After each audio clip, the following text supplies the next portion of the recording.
Hello, dear friends, and welcome to our celebration here during the Holy Nights. This is one of my favorite services that we do through the year. Craig Lozzi will be joined with Richard Conviser and our music director, Lee Coulter, to be giving you the beautiful gift of poetry with music. So I invite you to sit, to relax, and just hear the sound of love songs from God to your heart. Welcome to Hilltop Center's virtual Sunday celebration. I am practitioner Craig Lozzi, and I am excited and delighted to be exploring our theme of living the path of light, today through the vehicle of sacred poetry. I'm equally excited to be joined by two fine musicians, our musical director, Lee Coulter, on guitar, and my dear friend, the accomplished violinist, Richard Conviser. The 13th century Persian poet and mystic, Jalaluddin Rumi, said we should approach this poetry by listening through what he called the ear of the heart. And in this next short little poem, he guides us to what this might look like. He says, listen for presences inside of poems.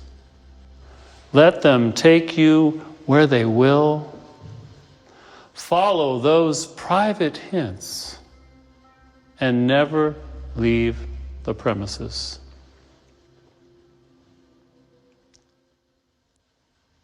I think Rumi is suggesting that we, at least temporarily, suspend our orientation to this world and these words through the mind that wants to analyze and reason, and instead open up the heart portal to receive less directly through this indirect language of metaphors and poems, our own personal message. And I think he also suggests that this is something on the level of soul that we are deeply longing for. This next poem is his. It's called Some Kiss. There is some kiss we want with our whole lives. The touch of spirit on the body. Seawater begs the pearl to break its shell, and the lily, how passionately it needs some wild darling. At night, I open my window and ask the moon to come and press her face to mine. Breathe into me. Close the language door and open the love window. The moon won't come through the door, only the window.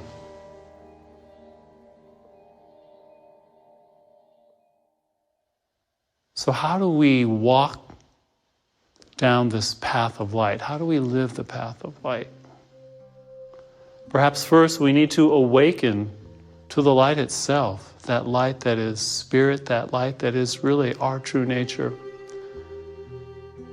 This poem is called Absolutely Still, and I do not know who wrote it. Never changing, it is present now. At the core of everything in this universe is this stillness.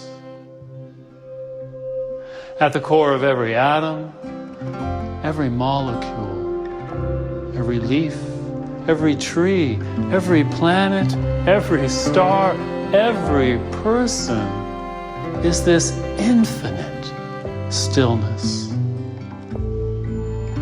In an instant, in the twinkling of an eye, you can recognize what has always been and is still.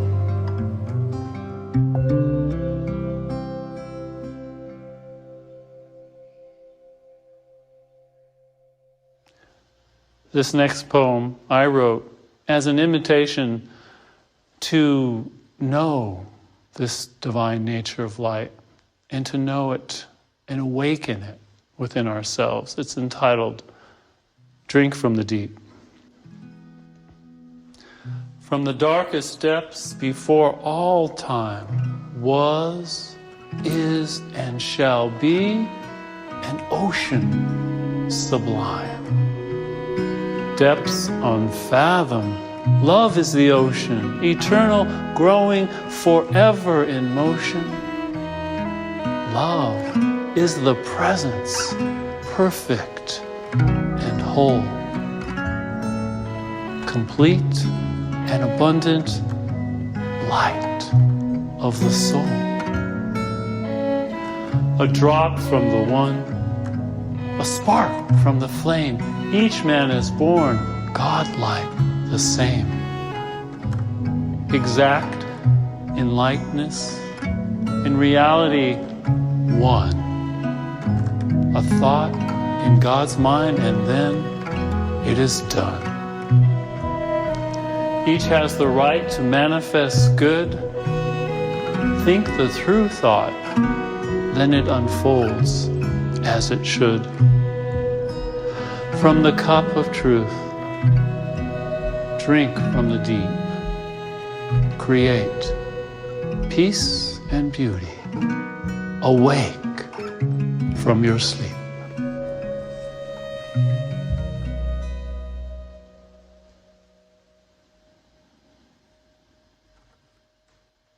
Rumi said, "You are not a drop in the ocean. You are the entire ocean in a drop." These next three poems are a medley of short Rumi poems that demonstrate we all have this experience of being connected to this divine essence. This moment, this love comes to rest in me. Many beings in one being. In one wheat grain, 1,000 sheaf stacks. Inside the needle's eye, a turning night of stars. There was a dawn I remember when my soul heard something from your soul. I drank water from your spring and felt the current take me.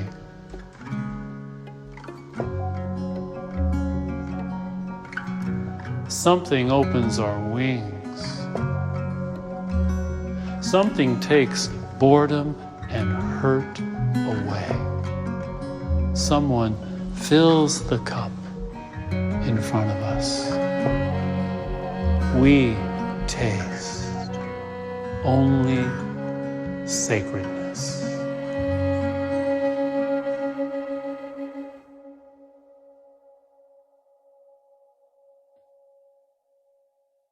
Sometimes we forget, but this short, beautiful poem is from the 14th century Persian mystic Hafez. He says, "I wish I could show you. When you are lonely or in the darkness, the astonishing light of your own being.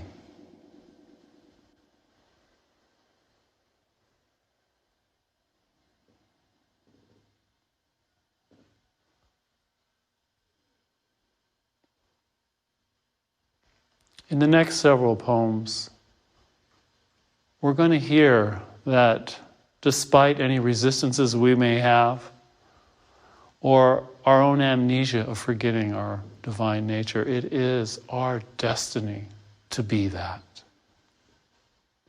This first one's from Rumi. It's called Be Melting Snow.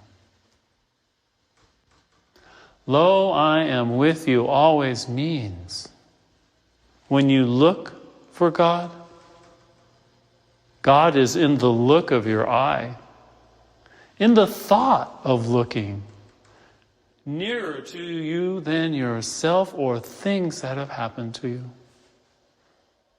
There's no need to go outside. Be melting snow. Wash yourself of yourself. A white flower grows in quietness. Let your tongue become that flower.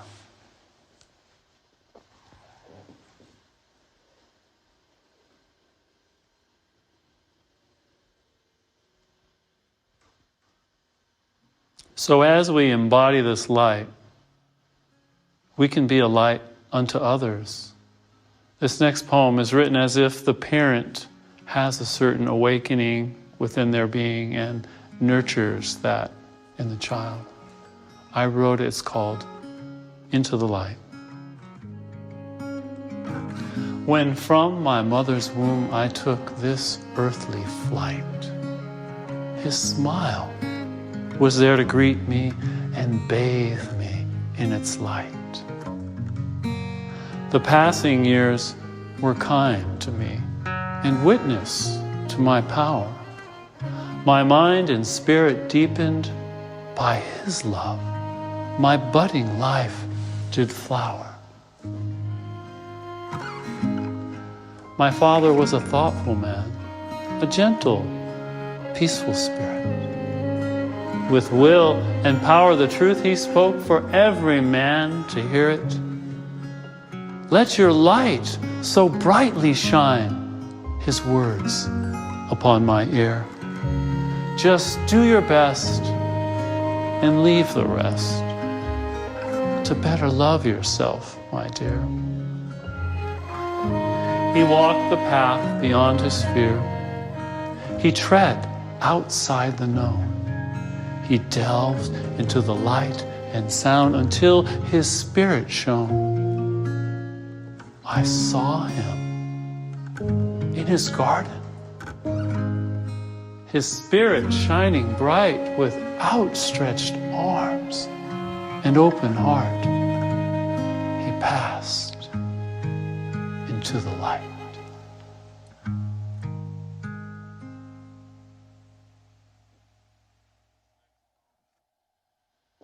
In this next poem, Hafez again is basically saying we have no choice. This is called Light Will Someday Split You Open. Light will someday split you open, even if your life is now a cage. For a divine seed, the crown of creation, lies hidden and sown on some ancient fertile plain you hold title to. Love will surely bust you wide open into an unfettered, blooming new galaxy. Even if your mind is now a spoiled mule, life-giving radiance will come. The friend's gratuity will come. Look again within yourself, for I know you were once the elegant host to all the marvels of creation. From a sacred crevice in your body, a bow rises up each night and shoots your soul into God. Behold the beautiful drunk singing one from the lunar vantage point of love. He is conducting the affairs of the whole universe while throwing wild parties in a treehouse on a limb in your heart.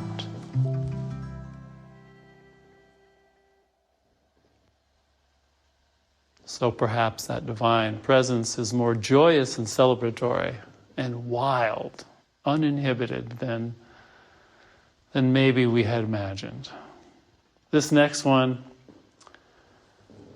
says it in a different way. It's from Meister Eckhart, who was a German Dominican monk. It's called "To See as God Sees." It is your destiny to see as God sees, to know as God knows, to feel as God feels. How is this possible? How? Because divine love cannot defy its very self. Divine love will be eternally true to its own being. And its being is giving all that it can at the perfect moment. And the greatest gift God can give is His own experience. Every creature, every object, every man, woman, and child has a soul. And it is the destiny of all to see as God sees, to know as God knows, to feel as God feels, to be as God is.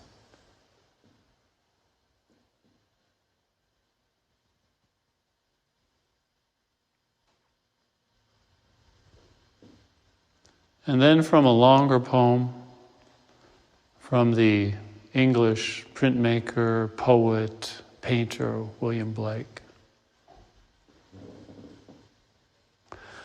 To see a world in a grain of sand and a heaven in a wildflower. Hold infinity in the palm of your hand, and eternity in an hour.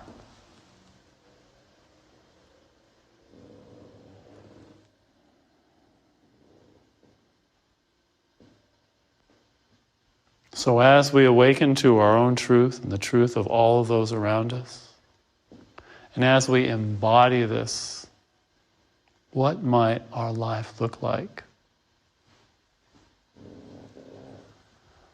This one is from Rumi. It's called "With Passion." With passion, pray. With passion, work. With passion, make love. With passion, eat and drink and dance and play. Why look like a dead fish in this ocean of God?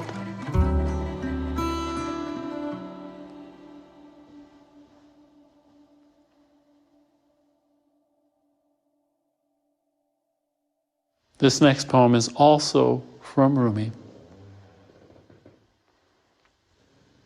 and embodies the sense when we really understand the divine in and around all, within ourselves.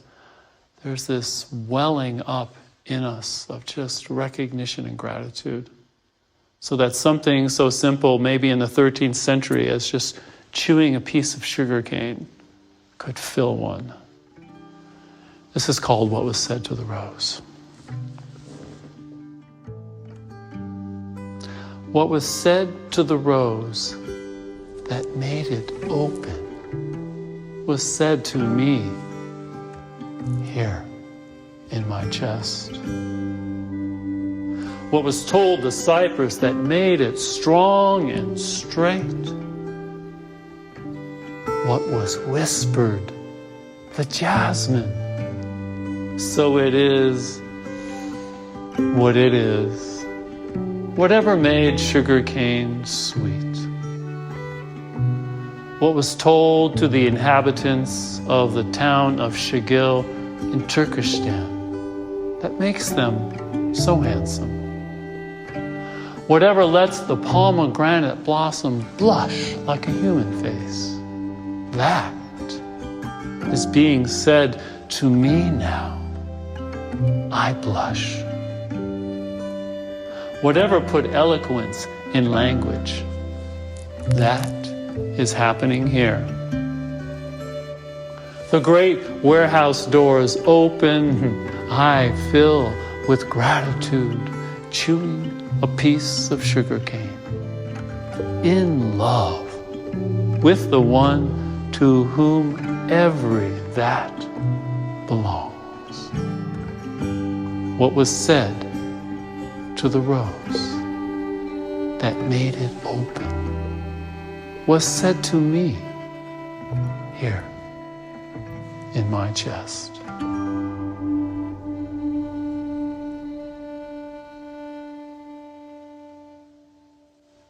This next poem is also from Rumi.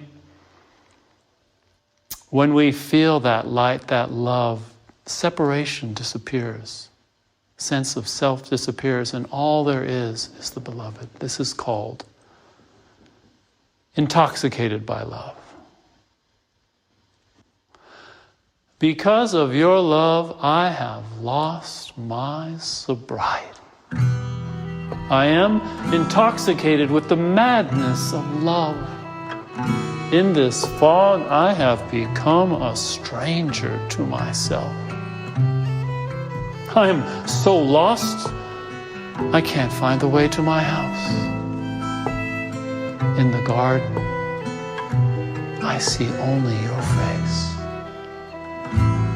From trees and blossoms, I inhale only your fragrance. Drunk with the ecstasy of love, I can no longer tell the difference between drunkard and drink, between lover and beloved.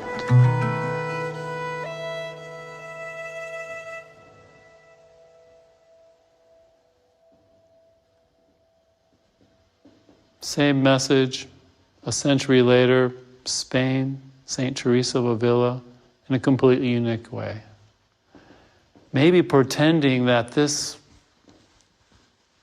desire for the divine is perhaps greater in the divine for us. This is called, I would cease to be. God dissolved my mind, my separation. I cannot describe now my intimacy with Him. How dependent is the body's life on food and water and air. I said to God, I will always be unless you cease to be. And my beloved replied, and I would cease to be if you died.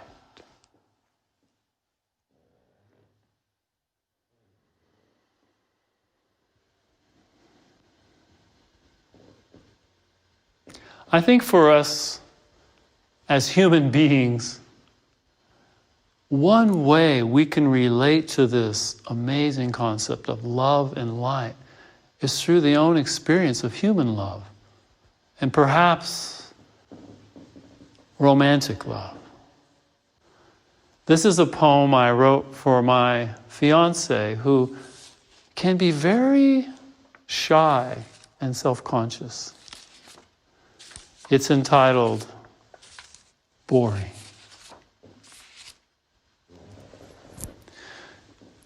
You ask, am I boring? Yes, darling, you are boring.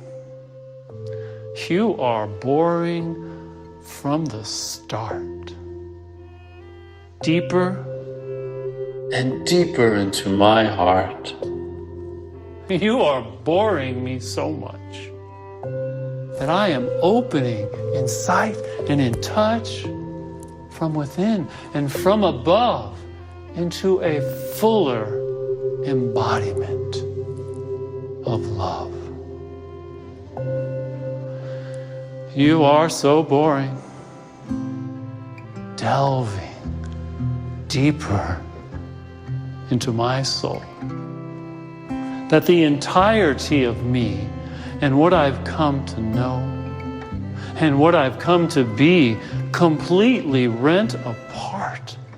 The fragments of my heart, insignificant bits of me that remain, scattered upon a verdant plain, planted in a fertile soil, yielding by tender toil fragrant blossoms, sweet fruits, and a love undying and infinite, waxing in the shimmer of the pale moonlight. You are so boring that I live in wonder, in intoxicating delight, anticipating your face within my sight. Your scent like jasmine in the night. Your touch, I long to be near. Your voice, soft and tender upon my ear. Its melody a song I yearn to hear. Your sweetness, my darling, forever will I endear.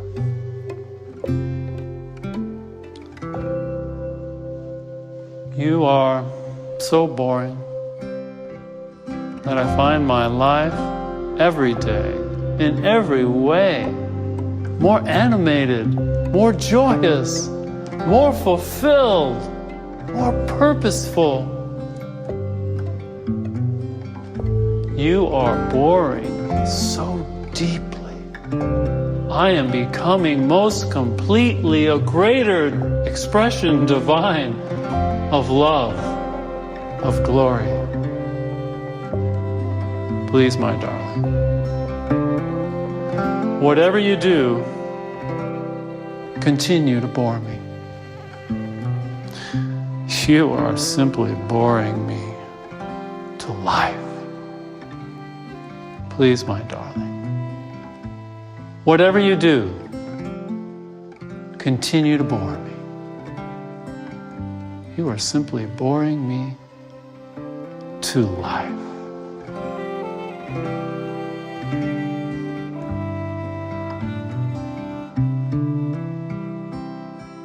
And so I thank you today for joining us, giving your precious time and presence. And I am knowing for myself and for each of us that these sacred words have found resonance in your heart, that they are sparking a new inspiration and imagination of living the path of light. And so it is. So thank you again for being part of our virtual community. We are just so excited about this year as it is unfolding.